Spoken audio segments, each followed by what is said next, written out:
Por eso mi podcast, mi canal de YouTube, mi TikTok y mi Instagram es Abramos la Biblia. amén. If you have any of those social media, follow me. YouTube, I have a podcast on Spotify. Jóvenes que les gusta escuchar podcasts, suscríbanse a mi podcast allí, amén, en Spotify. Y es gratis, amén. Spotify es gratis, así que, ¿verdad? Síganme, hermanos. Decía por ahí alguien, síganme los buenos. Amén. Mi sobrino se enojaba con su mamá y la empezaba a perseguir y le decía a ella, deja de seguirme, y él decía, me follow you, o sea, yo te voy a seguir, ¿verdad? Entonces así quiero que ustedes me digan a mí, me follow you, que me van a seguir en las redes sociales. Es por su bien, hermano, porque ahí están mis predicaciones, hay estudios bíblicos, devocionales, de todo puede encontrar ahí en mis redes sociales, amén. Y estoy tratando de publicar más para que más personas tengan acceso a la palabra de Dios, a palabra y sana doctrina, amén. Yo ya les he dicho, muchos creen que la sana doctrina es que vístete así, vístete. Eso no es la sana doctrina. La sana doctrina es el evangelio puro de Cristo, amén. Que somos salvos, ¿por qué? Por gracia, amén, no por otra cosa, es solo por gracia, amén. Y yo no sé, hermanos, si algunos de ustedes miraron el domingo el servicio funeral que hicieron de nuestro hermano Charlie Kirk. Hermano, a mí me sorprendió ver a políticos predicando el evangelio de Cristo. A mí me sorprendió ver que algunos de estos políticos predican mejor que muchos pastores. Porque si usted se dio cuenta, la mayoría de ellos de los que hablaron, incluso, hermano, el hijo del presidente habló de hechos de cuando mataron a Esteban y hizo una observación hermosa que dice que Esteban, ya estando por morir, dijo que él miró a Jesús parado a la diestra del trono de Dios, y dice, es la única parte en la Biblia donde Jesús es visto parado. ¿Por qué? Porque estaba recibiendo a un mártir que estaba muriendo por el evangelio, y dice, yo estoy seguro que Charlie Kirk lo vio también parado porque también fue recibido, hermano. Y yo miro a algunos pastores predicando en redes sociales que solo se agarran que mujeres aquí, que mujeres allá, y que perversas y que sabeles, y no predican el evangelio de Cristo. Y de verdad, hermano, que lo que yo vi el domingo fue algo hermoso. Estuvieron mis cantantes cristianos favoritos, estuvieron ministrando en la alabanza, y yo los sigo a todos ellos en redes sociales. Y ¿sabe qué me dolió ver que muchos que se dicen ser cristianos, que los siguen en redes sociales, los empezaron a maltratar por haber asistido a ese evento, que porque Charlie Kirk era una persona que fomentaba el odio, la discriminación, y no es verdad. Él no fomentaba nada de eso, simplemente su visión cultural era una visión bíblica. Él tenía principios bíblicos como lo debemos tener usted y yo, amén. ¿Qué cosas quiere decir esto, hermano? El matrimonio es una mujer y un hombre, que solo hay dos géneros, hombre y mujer, amén. Que es mejor que una mujer se case antes de tener hijos, que debemos de ser pro vida, en favor de la vida, amén. Todo esto nos pertenece a nosotros como nuestra cosmovisión, como hijos de Dios que somos. ¿Cuántos dicen amén? Amén. Así que fue hermoso mirar esto, hermano, ver el nombre de Jesús siendo proclamado. Y ¿sabe cuál fue una de mis partes favoritas, hermano? Cuando Chris Tomlin cantó el canto que cantamos aquí, cantan ángeles santo. ¿Sabe por qué me gustó eso? Porque usted sabe que hay una parte del canto, del precoro, que dice, tu nombre es más grande, tu nombre es más alto, tu nombre sobre todo es. Y dice, sean tronos, dominios, poderes, potestades tu nombre sobre todo es. Y cantar eso enfrente de los poderes, de los tronos, de los dominios, que la gente más poderosa de Estados Unidos, los políticos que ejercen autoridad, y cantarles en su cara, hay un nombre que es sobre todo nombre, que es sobre el nombre de ustedes, que tiene la autoridad, y su nombre es Cristo Jesús, y Él es santo, santo, santo, santo por siempre. Alabado sea Dios. Qué momento tan hermoso, hermano, y pensar que más de 100 millones de personas alrededor del mundo miraron este evento y escucharon el Evangelio de Cristo. Aleluya. Mi oración es que esas personas hayan podido recibir a Cristo, se arrepientan de sus pecados, busquen una iglesia y que puedan ser salvos. Amén. Y esa debe ser la oración de todos nosotros. Amén. Así que vamos a entrar, hermano, a la enseñanza. El primer libro de Samuel, capítulo 30, ¿verdad? Hoy vamos a estar viendo el tema, el final de Saúl y la victoria de David. Lecciones de obediencia, dependencia y fidelidad. Amén. Este libro, hermano, primer libro de Samuel, cierra con un contraste marcado. David se fortalece en Dios y recupera todo lo perdido, mientras que Saúl muere derrotado y humillado por su desobediencia. Esto nos enseña inmediatamente, hermano, que la obediencia tiene recompensas y la desobediencia tiene consecuencias. Diga conmigo recompensa. Ahora diga consecuencia. ¿Cuántos han recibido recompensa alguna vez? ¿Y cuántos hemos recibido consecuencias también?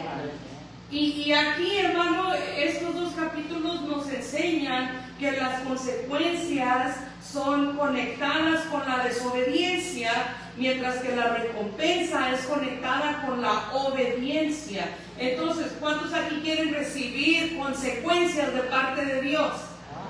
Nadie. Entonces sea obediente, porque si usted es obediente, usted va a recibir recompensa de parte de Dios. Amén. Estos capítulos nos muestran cómo la confianza en Dios trae restauración, mientras que la desobediencia lleva a la ruina. ¿Usted alguna vez ha visto a una persona que usted dice está en la ruina, que está destruido, está destrozado? Eso es, hermano, la desobediencia, es una consecuencia de la desobediencia. Mire, hermano, las personas indigentes aquí en Los Ángeles, ¿qué cree usted que nos llevó a esto? ¿Acaso no fue desobediencia a sus padres? ¿Desobediencia a sus maestros? ¿Desobediencia desde niños quizás a los líderes dentro de la iglesia? Y por desobedecer y por rebelarse han recibido la consecuencia de sus propias decisiones y viven en esa situación.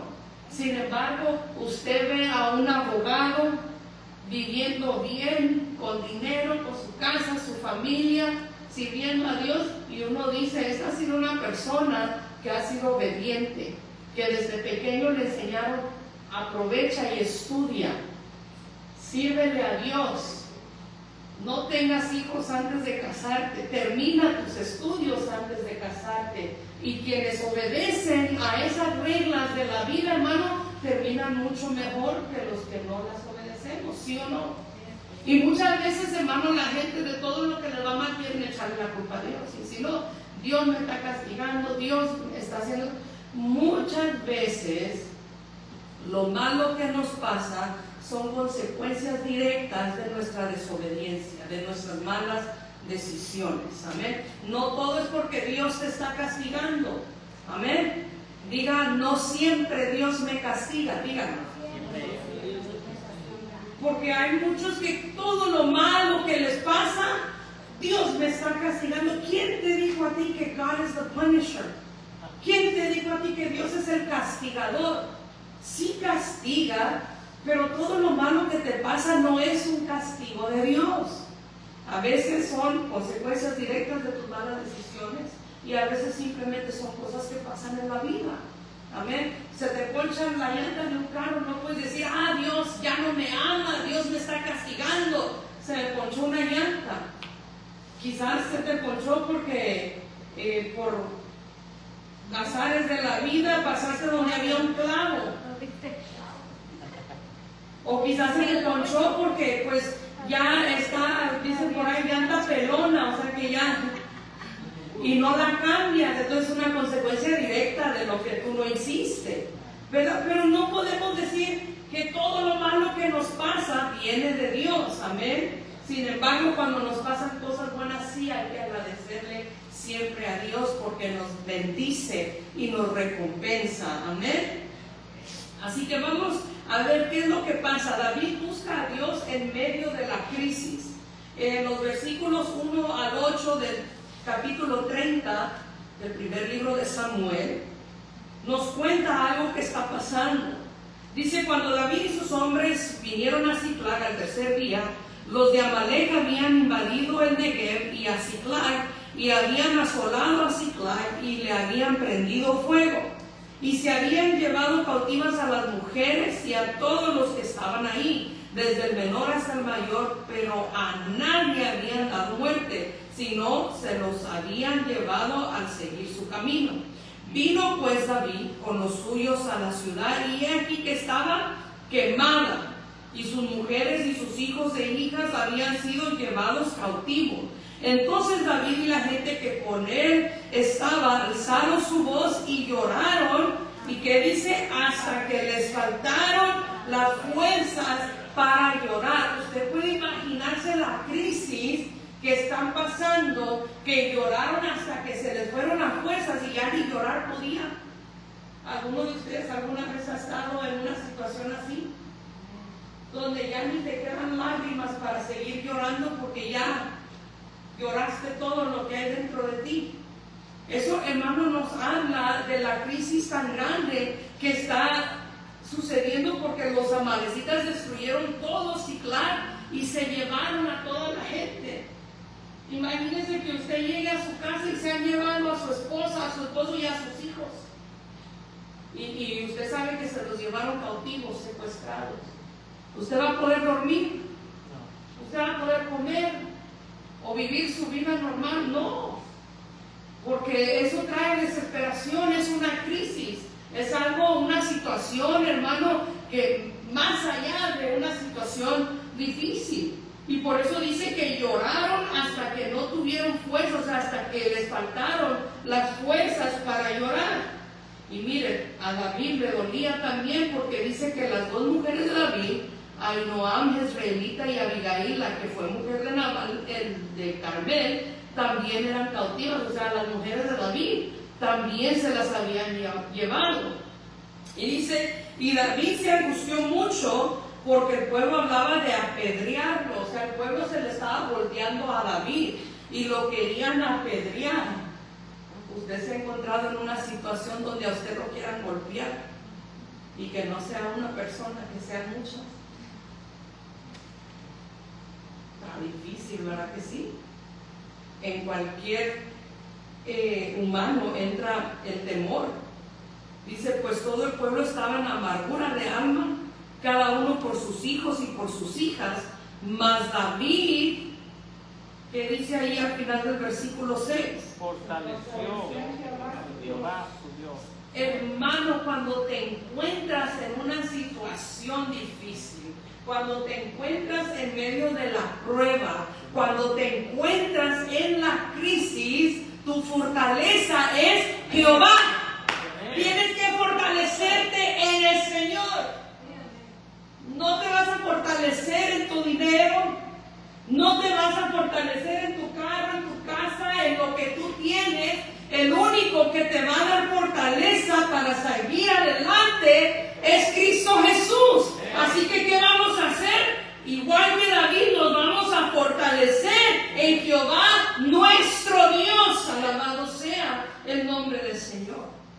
Pero miren lo que dice el versículo 7. Y dijo David al sacerdote Abiatar, hijo de Ahimelech: yo te ruego que me acerques el efod.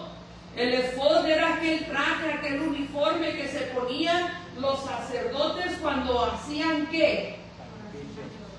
Cuando hablaban con Dios, traían sacrificio, hablaban con Dios. Amado hermano, a veces nosotros no traemos puesta la vestimenta de hablar con Dios, y no estoy hablando de tu ropa física, estoy hablando de que no tenemos la costumbre de hablar con Dios. Muchos no tienen la costumbre de orar todos los días, pero en medio de la crisis tienes que quitarte la flojera, tienes que quitarte el no tengo tiempo, tienes que quitarte el no me da la gana y arrodillarte y clamar a Dios, porque de Él viene nuestro socorro. Ponte el traje de la oración, acércate a Dios, acércate al altar. Llega el tiempo de oración en la iglesia, no queremos orar. Se hace el llamado después de la predicación y nadie quiere venir al altar. Pues entonces vete con tus problemas, llévatelos de regreso. Pero yo prefiero venir al altar y decirle: Señor, aquí están mis cargas, aquí están mis problemas, aquí está todo lo que me tiene triste, aquí está lo que me tiene atribulada, Señor. Yo sé que solo tú puedes librarme en la hora más difícil. Alabado sea Dios. Pero si usted quiere traer problemas y llevárselos de regreso a su casa, está en todo su derecho de hacerlo también. Pero David, amado hermano, se fortaleció en Jehová, pidió el efod, porque dijo: yo tengo alguien con quien hablar.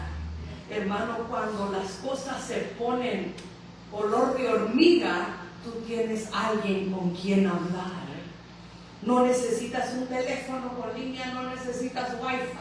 Solo donde quiera que tú estés, tú clamas el nombre de Jehová y Él está allí presente. Él te escucha, Él te oye, Él responde. Alabado sea el nombre del Señor. Dice que pidió el efod y Abiatar le trajo el efod.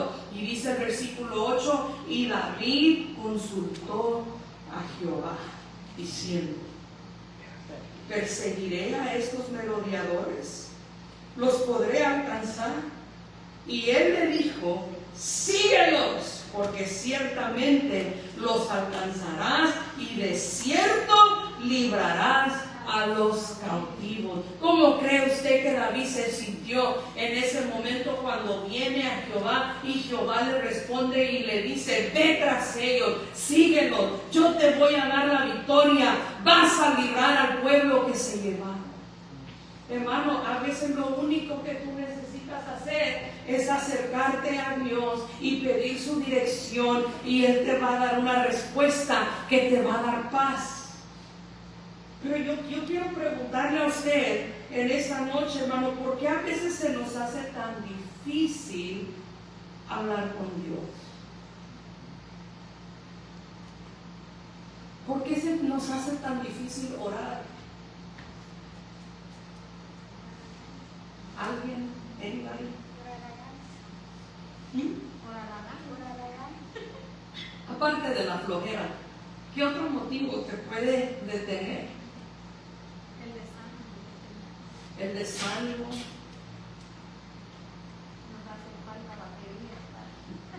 El perder el tiempo, el estar ocupados en otras cosas. Yo pienso que a veces lo hacemos con nuestras propias fuerzas y no pedimos fuerzas a Él que nos ponga las palabras necesarias para hablar con Él. Amén. Ayer estábamos estudiando una vida ahí en la casa, ¿verdad? Llegó el texto que decía: mira pues por nosotros mismos que los corazones no se endurecen así, por las cuales denuncia acá. Todo eso, hermana, creo que eso nos tiene el tiempo del Señor, hermano. Amén. Y ahí muchas veces ahí está el problema, creo. Nuestros mismos corazones están endurecidos. Y sobre la escritura, miramos, yo queda altas cosas interesantes y de prevención, pero miramos que cuando David lo queda pelear, David estaba en su punto más bajo, estaba débil, o sea, no tenía ánimo ni por él mismo, porque la gente lo consideraba como su líder, porque por eso estaba como de la culpa, por eso que la pelear, no por la gente, ¿verdad? Sí. Ya, porque donde iba David iba con su gente, aparte, ¿qué más disfraza? La quemada llevaba su familia, se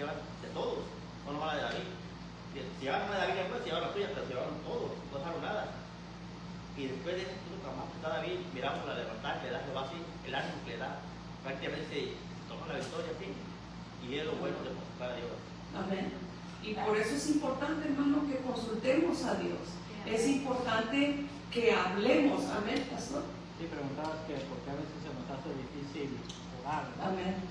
Creo que también se nos hace difícil orar porque no vemos la respuesta ya, inmediata. Como aquí a David le dijo, Dios le dijo, párate, levántate y síguelo porque lo vas a alcanzar, ¿verdad? Y nosotros somos tan desesperados que queremos que ya nos sane de esta enfermedad y no veo, que me sane. Y oro, y a veces eso nos llega a pasar y pues, ¿para qué oro? Si no, ¿verdad? Sí, pero el Señor nos dice, pacientemente esperé en Jehová y Él me ayudó y me libró de todos, ¿verdad? Todas mis angustias. Entonces hay que tener paciencia para recibir la respuesta de Dios. Entonces vemos que el desánimo, la flojera, el corazón endurecido, la impaciencia dentro de nosotros. Y yo también a veces digo que uno de los motivos por el que no oramos como debemos es el exceso de confianza. El exceso de confianza. ¿Qué quiere decir esto? Que acabo, ya soy salvo y soy cristiano y voy a la iglesia y ya con eso como que nos confiamos que con eso es más que suficiente. Pero hermano, ser cristiano es más que solo venir a la iglesia. Ser cristiano es más que leer la Biblia, aunque es muy importante las dos cosas, congregarte, leer la Biblia, pero ser cristiano es tener una relación con Dios, es tener una comunicación abierta con Dios, amén. Eso es lo más importante para el cristiano. Entonces nosotros tenemos que saber, hermano, que en la hora más difícil de nuestra vida tenemos que orar y pedir y consultar a Dios. ¿Cuántos dicen amén? En la angustia, la diferencia entre caer y levantarse está en buscar al Señor. Tú te vas a caer y te vas a dejar morir, o ya caíste pero quieres levantarte. Esa es la diferencia. ¿Y qué es lo que marca la diferencia entre si quedas tirado o te levantas? El clamar a Dios, el buscar a Dios. Eso va a ser la diferencia en tu vida. Así que, ¿cuántos aquí vamos a ser más pediches con Dios? Hay que pedirle más, hay que clamar más, hay que buscarlo más. Alabado sea Dios, porque el Señor quiere que le busquemos. Amén. Ahora David, amado hermano, vemos la victoria de David y la recuperación total. David obedece la dirección divina y persigue a los enemigos. Qué importante es que cuando Dios te da una palabra, la obedezcas. Porque si tú consultas a Dios y Dios te responde, pero no te gusta la respuesta y no obedeces, ¿para qué le vas a pedir entonces? Pide, escucha y obedece. Amén. Tenemos que obedecer.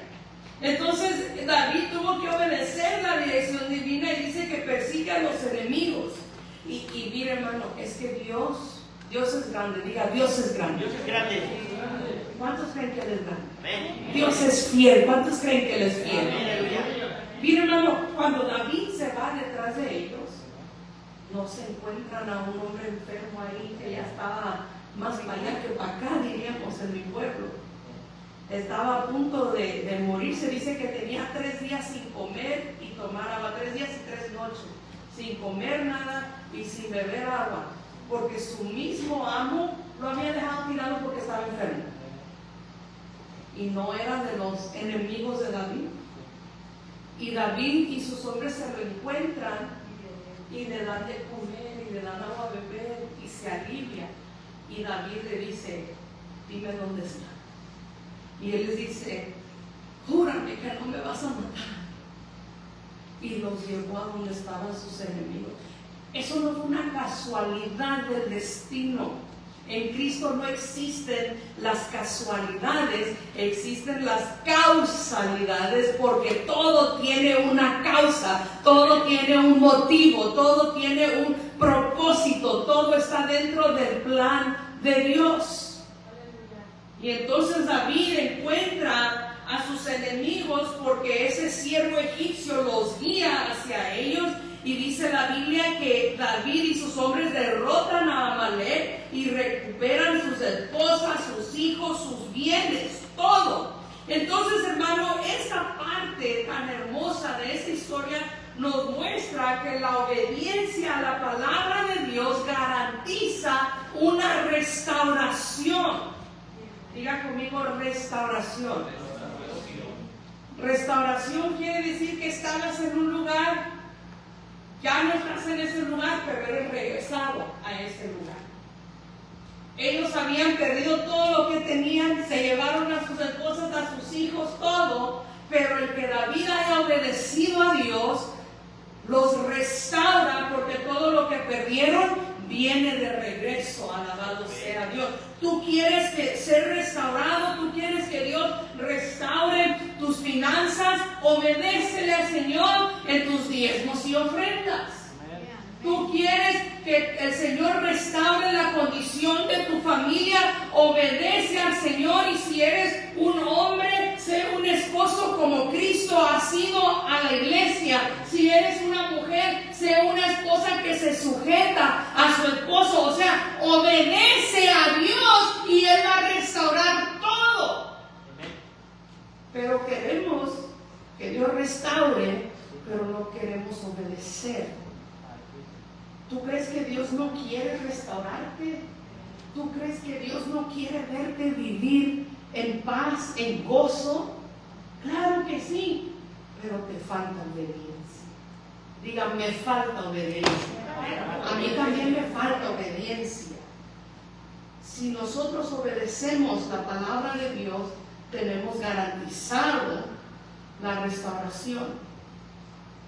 Ahora vemos también, hermanos, la generosidad de David. Porque cuando David se va detrás de ellos, quedaron unos hombres que dice que ya estaban demasiado cansados y ya no podían. Y se quedaron cuidando allá las otras cosas, ¿verdad? Y cuando regresan, hubieron hombres de los que sí fueron a pelear, que no querían compartir el botín con los que se quedaron atrás. Diga conmigo, egoísmo. ¿Cuántos egoístas hay, hermano? Hermano, no seamos egoístas. Pero David establece un principio, que todos reciben parte por igual. Sin importar si fueron o no fueron, a todos les tocaría una parte igual. En este momento vemos una vez más a David ser tipo de Cristo. Amén. Aquí tipifica a Cristo una vez más porque es justo. Porque el que es salvo en Cristo Jesús, hermano, si la persona es salva hoy y hoy se muere, aleluya, fue salvo. Pero ¿cuánto llevamos años? Y digo, ¿cómo es posible que ese que toda la vida fue tan malo, tan maldiciente, es un asesino y bueno de todo, y a punto de morir, entonces se arrepiente y Dios lo perdona y ahora está salvo y yo sigo aquí en la lucha? ¿Cómo es posible? Eso es injusto. Pero es que por eso la gracia no depende de nosotros. Depende solo de Cristo Jesús, que es justo, que es perdonador. Alabado sea el nombre del Señor. Entonces David establece eso. No importa si fuiste a pelear o no, no importa si peleaste o no peleaste, a todos les toca una parte igual. Y no solo eso, sino que también David envía regalos a las ciudades de Judá. Y aquí David demuestra su generosidad. ¿Qué lección podemos aprender de la generosidad de David? El corazón del siervo de Dios se muestra en su justicia y generosidad. ¿Tú eres justo? Yo soy justa. ¿Somos generosos o no somos generosos?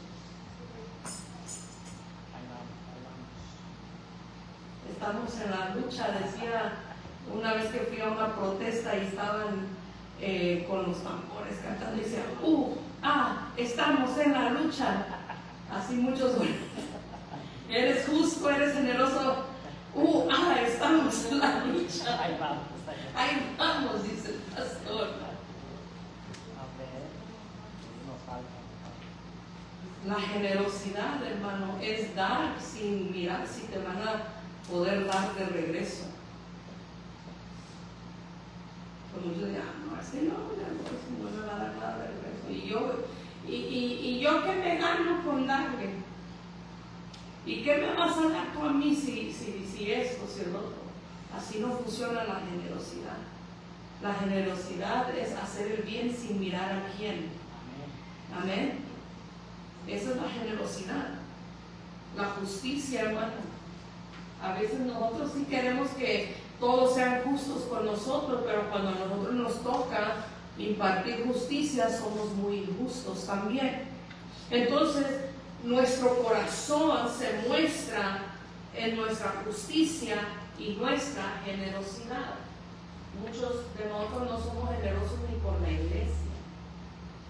Algunos no les gusta diezmar, a otros no les gusta ni ofrendar. Dije yo, ¿para qué doy? ¿Para que los pastores traigan su camioneta nueva? No voy a dar. Hay personas que piensan así. Pero gracias a Dios, hermanos, Dios nos ha bendecido y los dos trabajamos en nuestros trabajos seculares. Amén. Y hasta el día de hoy, pues el pago de mi camioneta sale de mi cuenta de banco, no de la iglesia. Amén. Pero si ustedes un día, hermano, quieren comprarme un carro, gloria a Dios. En eso se ve nuestra generosidad, hermano. Hay quienes están pensando, ¿y por qué yo tengo que dar? Y si ahí vive gente, ¿y ellos cuánto dan? ¿Y será que sí dan? Tú tienes que ser generoso si otros dan o no dan. La generosidad es entre tú y Dios. Ni siquiera conmigo, porque alguna vez a alguno de ustedes yo me he acercado a preguntarle por qué usted no diezma, por qué usted no ofrenda, por qué no me salieron los diezmos de usted, ¿verdad? Que yo nunca me he acercado a nadie. O levante la mano al que yo le he dicho algo de sus diezmos y sus ofrendas. No suele ser para él. Levantó la mano. Yo recuerdo el hermano pastor Madrid y decía, hermano, este es un trato entre usted y Dios. Yo le a Dios fuerte de usted. Amén. Es un trato entre usted y Dios. Y, o sea, es la única vez en la Biblia que tú ves que Dios te dice directamente, pruébame, test me. Es donde tú pruebas a Dios, no es donde Él te prueba a ti, es donde tú pruebas a Dios. Tú le traes tus diezmos y Él te bendice y derrama bendición hasta que sobreabunde, dice su palabra. Amén, hermana. Y aún ahí también Dios conoce el corazón de la intención con el que da. Amén. Puede ser alguien que da mucho, diezmo, ofrenda, pero con qué intención lo da. Sin embargo, la Biblia enseña que Jesús alzó los ojos y miró que una viuda daba, porque solo ella tenía, mientras que otros daban de lo que les sobraba. Amén. Entonces, no importa si das, bueno, claro, sí, ¿verdad? No importa, pero a lo que voy es, des mucho o des poco, cómo tú lo estés trayendo ante la cara del Señor. Amén. Sea tu ofrenda, sea tu diezmo, porque el día no es algo instituido por el Señor, pero la ofrenda es lo que tú traes voluntariamente al Señor. Amén. Muchas de las veces puede ser una ofrenda abundante, como muchas veces puede ser una ofrenda tan limitada a un centavo. Amén. Acostumbramos a dar solamente $2, mientras que los Lincoln andan por otros lados. Amén. Entonces, ¿con qué intención tú traes tu ofrenda, tu diezmo al Señor? Amén. ¿Con qué intención lo damos a otras personas cuando tú vas a hacer una obra de caridad? Amén. Y por eso la Biblia misma dice que Dios ama al dador alegre. Tienes que dar como Dios pone en tu corazón, no con tristeza ni por necesidad, porque Dios ama al dador alegre. No tienes que dar pensando para que Dios me dé, no, tú das Y si lo haces con el corazón correcto, Dios se va a bendecir. Amén. Así que, ¿qué aprendimos hoy, hermanos? Nada, dijeron todos. Hay que ser obedientes a la palabra de Dios. Hay que buscar de Dios en todo momento. Amén. Así que vamos a darle gracias a Dios, hermanos, por esta enseñanza tan hermosa. Amén. Y ya la próxima semana terminamos este primer libro de Samuel. Amén. Póngase de pie.